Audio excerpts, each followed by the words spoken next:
موحدين في القرن 12 وكان في الاول لباس رجالي قيمته كبيره من الاول. لبسوه سلاطين وامراء مغاربه وهداوه سلاطين الدوله العثمانيه. حاضر في دور الازياء العالميه وفي لوحات معروفه ولبسوه مشاهير من ميادين مختلفه. اجيو نكتشفوا اكثر.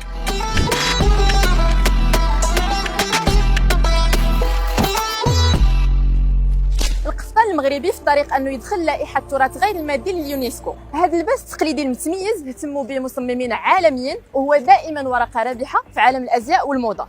المكانه ديال القفطان المغربي في عالم الموضه زاد واحد التقدم كبير بزاف. حنا لبسوهم جدودنا وحنا كنلبسوهم ولادنا دابا غيلبسوهم. اللبسه كتدوز من 10 ديال اليدين من لا ماتيغ بروميير بحال التقلي فيها التصفيفه فيها العقاد فيها الضفيره والمعلم عاد تيصوب. اذا الصانع التقليدي عندنا مهم هو اللي داير لنا القفطان للقدام. بزاف ديال التفاصيل كيزيدوا قيمه للقفطان المغربي بحال العقاد، السفيفه، طرز بجميع انواعه وحتى الثوب.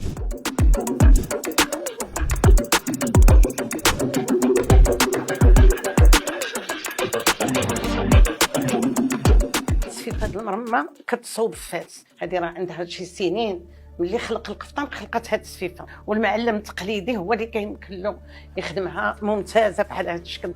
السفيفه المرمى راه عندها تاريخ. القفطان الا ما كانش به بالسفيفه المرمى ما كيكونش باين، والسفيفه ضروري الا ما دازش من هذه المرحله هذه كتبرم. ملي كتبرم كتسد هنايا، ملي كتسد هنايا تتركب عاود في المرمى. ضروري من الصانع التقليدي. ما كان الصانع التقليدي ما كاينش القفطان.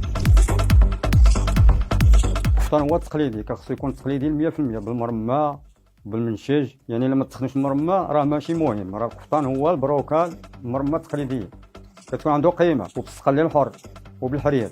هذاك هو القفطان الاصيلي القديم. لان الحاجه القديمه ما عمرها ما كتموت، يعني كيدور الانسان كيرجع للاصل ديالو.